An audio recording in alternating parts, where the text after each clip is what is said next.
puis on va passer à la dernière prise de parole de la soirée. Après, il y aura un peu de musique. On conclura en musique juste après. Donc là, on est en pré-conclusion. Et je vais accueillir dans un instant et je vais le laisser présenter ses invités. Thibault Lamarque, qui est... D'accord, très bien.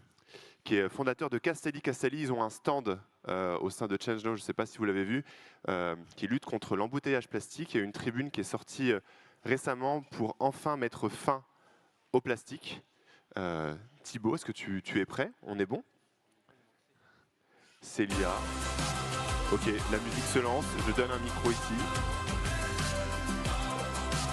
Je passe le micro à Célia dans un instant.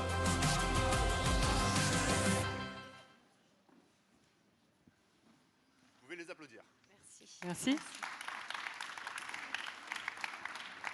Alors, comme vous pouvez le voir, je ne suis pas Brune Poirson, qui malheureusement a eu un empêchement de dernière minute et le timing étant court, on va avancer aujourd'hui sur ce sujet de la tribune de l'opinion qui est paru il y a quelques semaines, avec cette injonction de mettre enfin fin à la folie des bouteilles en plastique.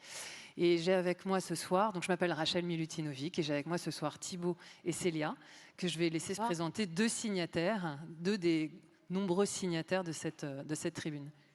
Bonsoir Rachel, bonsoir à toutes et à tous.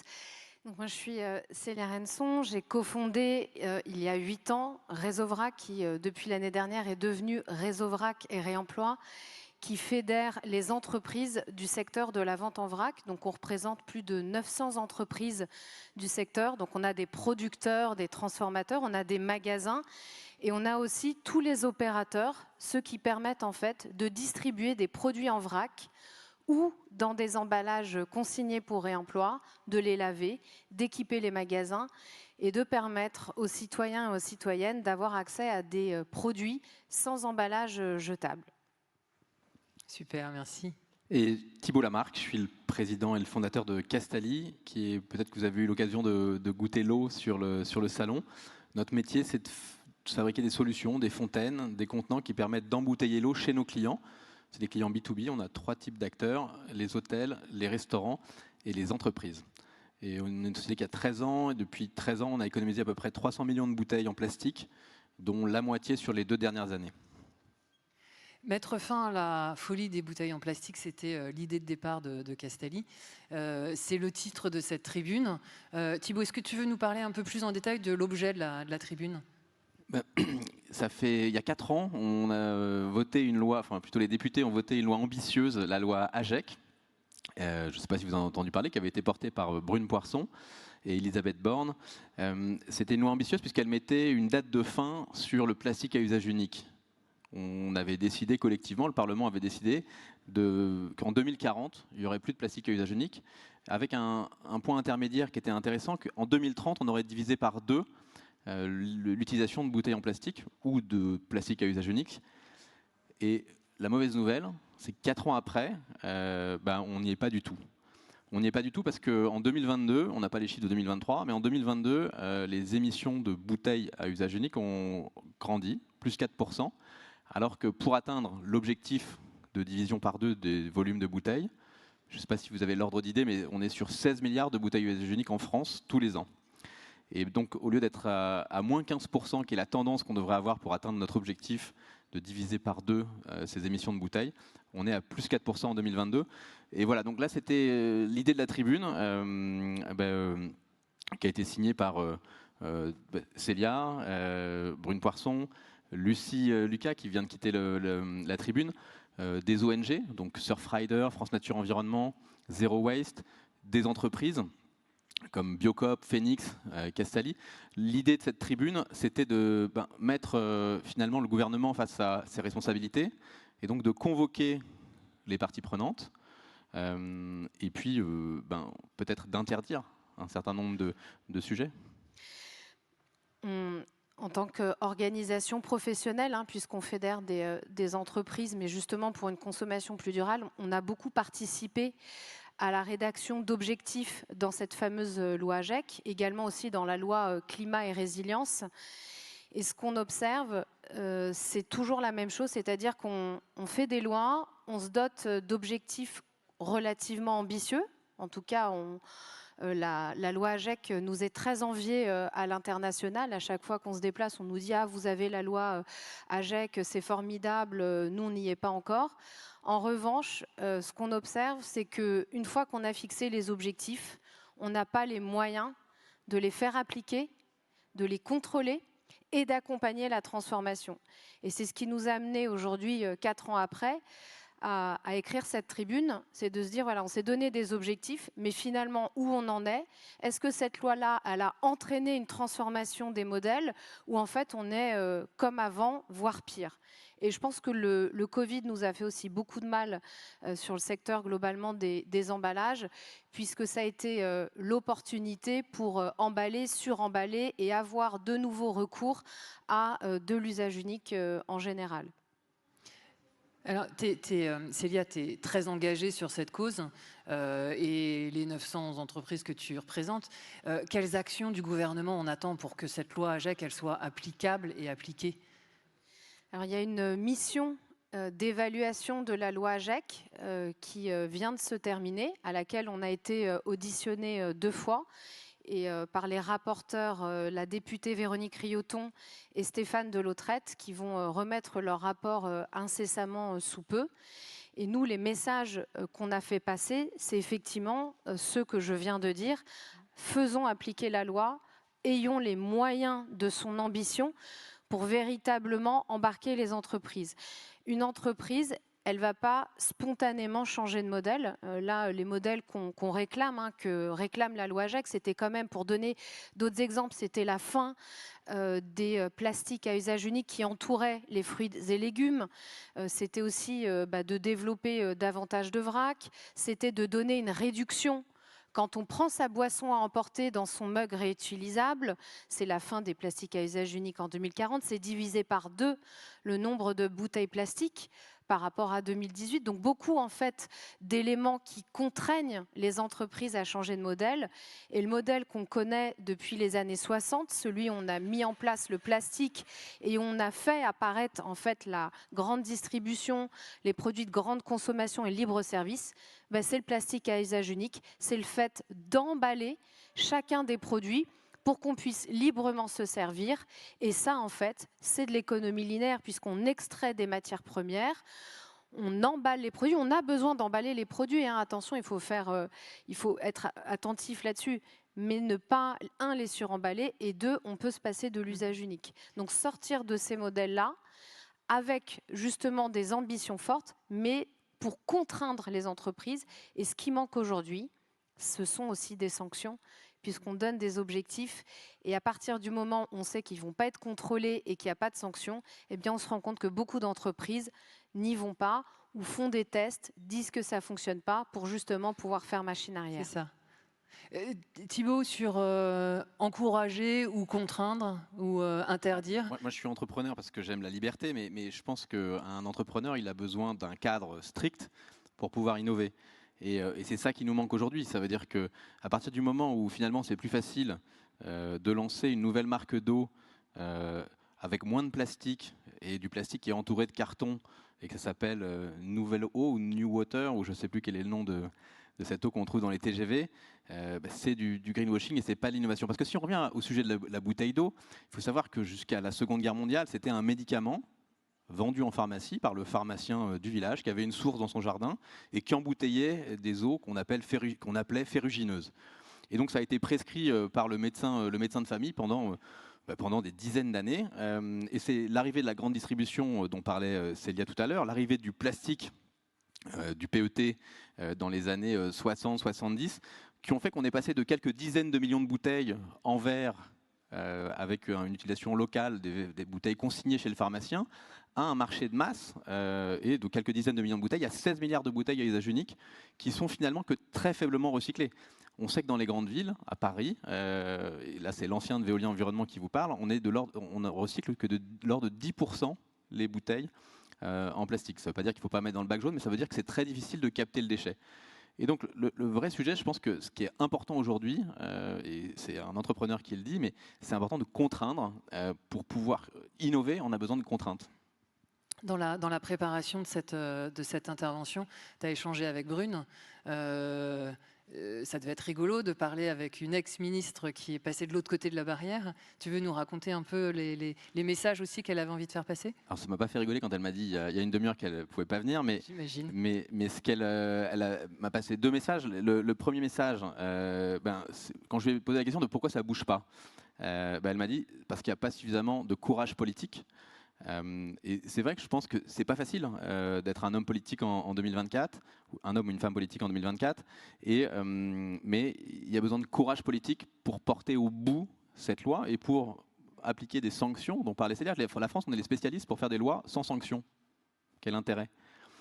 Et le deuxième sujet dont elle m'a parlé, c'était le coût de la transition. Parce que c'est pas vrai que ça coûte moins cher de transitionner. C'est beaucoup plus facile pour une boîte comme Castalli d'arriver avec un nouveau modèle, de prendre de l'eau du robinet, de la microfiltrer, de l'embouteiller dans des bouteilles en verre, que pour Danone ou Nestlé de se réinventer. Ça coûte une fortune pour Danone et Nestlé. C'est des vendeurs de palettes de bouteilles en plastique. C'est très difficile de revenir à quelque chose de circulaire. On est sur un modèle complètement linéaire. Donc je pense que le deuxième message qu'elle m'a passé, c'était il y a un coût à la transition et il faut l'assumer. C'est ce que je disais. Ce qui manque dans nos lois, c'est 2 choses. C'est d'avoir les moyens de la faire appliquer, d'avoir des sanctions, mais surtout d'accompagner les entreprises. Quand on est sur des ruptures de modèles comme celui-ci, où en fait toute sa vie on a produit des bouteilles à usage unique et on ne se préoccupe pas de la fin de vie. Alors on a inventé les REP, les responsabilités élargies des producteurs, que 30 ans après avoir inventé le plastique dans les années 90 pour se dire on va peut-être gérer la fin de vie de nos déchets. Mais là on est en train de dire qu'on ne veut plus de déchets. Donc on est à l'étape d'avant. Et en fait c'est toute une économie qu'on doit transformer. Et aujourd'hui, on n'a pas les moyens de cette transformation. Donc on commence avec les éco-organismes à avoir, et c'est la loi AGEC d'ailleurs qui l'a fait naître, des fonds pour le réemploi, donc qui vont permettre d'accompagner. Mais ces fonds-là, c'est 5%. Ça veut dire que 95% du budget, il est encore donné au recyclage. Donc on reste en fait dans cette économie-là du jetable. Le message aujourd'hui, c'est qu'il faut qu'on change le logiciel global des mentalités de cette société-là.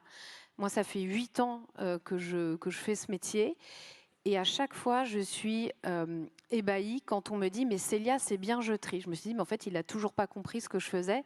Moi, je suis là pour développer l'économie qui s'arrête avant le déchet, faire en sorte qu'on n'ait plus de déchets. On aura besoin de recycler à un moment donné. Et que ce soit des médias, des politiques, des entreprises, des citoyens, tout le monde confond le recyclage avec les 2 R qui sont avant, c'est-à-dire la réduction et le réemploi. Et en fait, il y a une barrière qui se fait, c'est qu'à partir du moment où on produit quelque chose, eh bien, on doit lui allonger sa durée de sa fin de vie, on doit le laver, on doit le réutiliser un maximum de fois. Et une fois qu'on a épuisé tout ça, enfin, on peut le recycler. Nous, on a pris le chemin de la hiérarchie des 3 R à l'envers, et ça fait 60 ans qu'on met de l'argent sur le dernier, le recyclage. Donc quand on dit qu'effectivement il faut sortir de l'usage unique des bouteilles, c'est compliqué. Quand on sait qu'on n'a pas le bon logiciel et qu'on continue d'investir massivement sur le dernier R, pas sur les 2 premiers, et qu'on n'accompagne pas cette transition pour remonter sur les 2 premiers qui coûtent cher, où il n'y a pas de retour sur investissement immédiat pour les entreprises qui ne sont pas natives comme Castalli, et en fait on bloque. Alors, c'est vrai qu'on parle beaucoup des attentes qu'on peut avoir au niveau du gouvernement, des associations, du changement des habitudes chez les particuliers. Mais là, tu mets le doigt aussi sur le rôle des acteurs économiques. Donc, c'est pas évident, cette transition. Comment vous voyez tous les deux le rôle des entreprises? Moi, je dirais moins de promesses et plus d'actions. Parce que, encore une fois...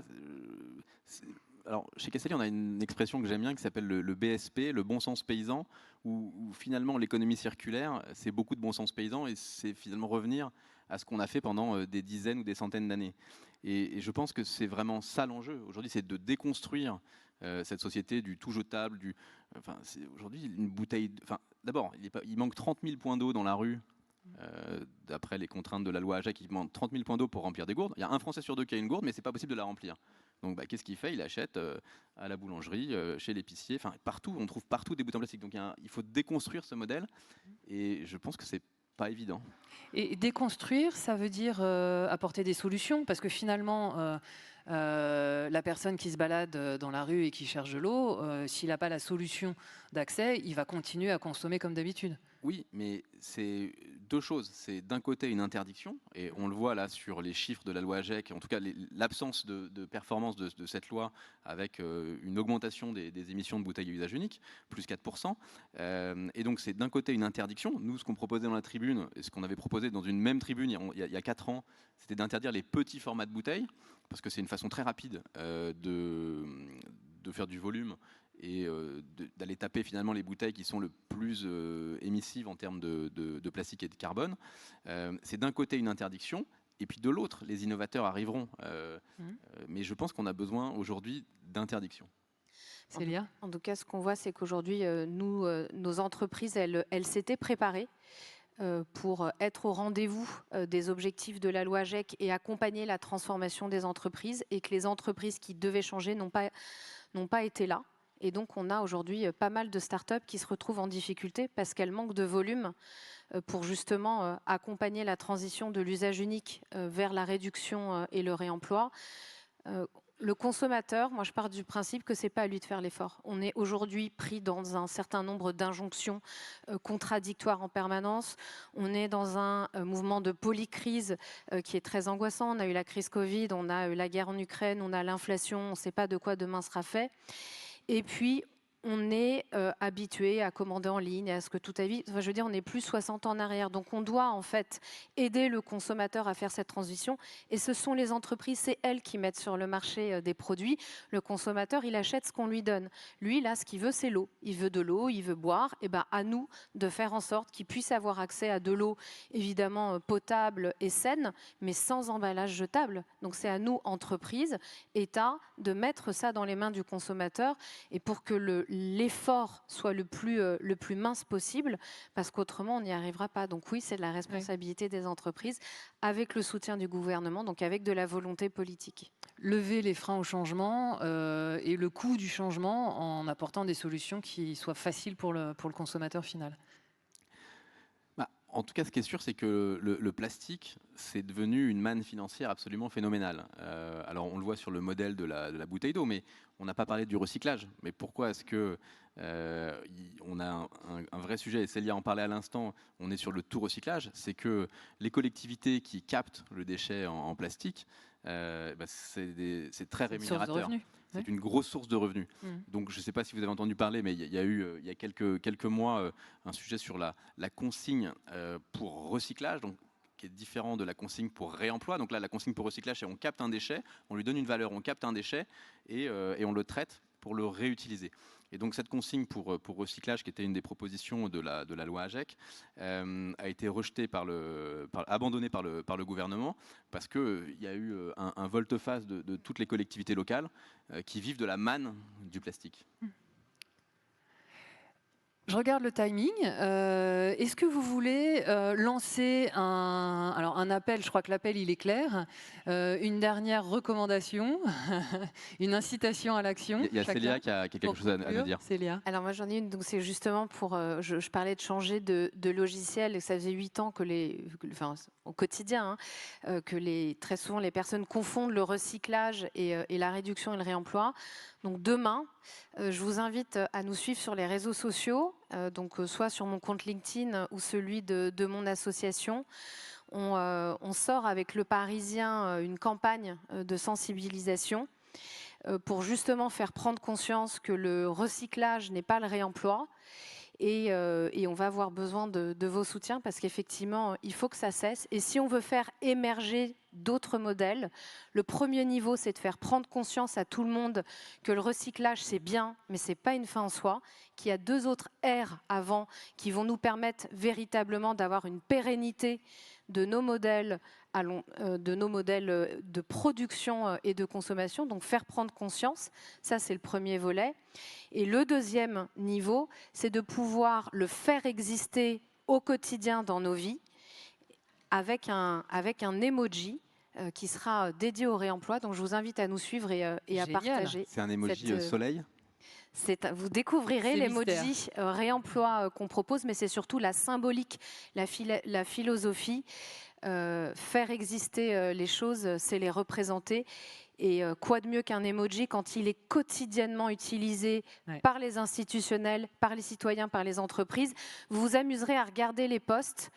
On a un certain nombre de posts qui parlent de vrac, de réemploi, de réduction de zéro déchet, qui utilisent l'emoji recyclage. Donc on est exactement dans l'entretien de cette confusion des genres, et donc le fait que ça ne laisse pas émerger les modèles qu'on défend et qu'on en est encore aujourd'hui. Attends, mais je te pose là, la 4 question. ans Alors, après. donc demain, il y a un nouvel émoticône qui sort? On va déposer notre candidature auprès du consortium Unicode.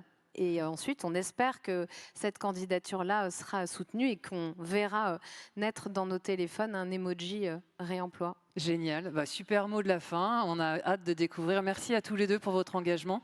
Merci. Et merci à vous.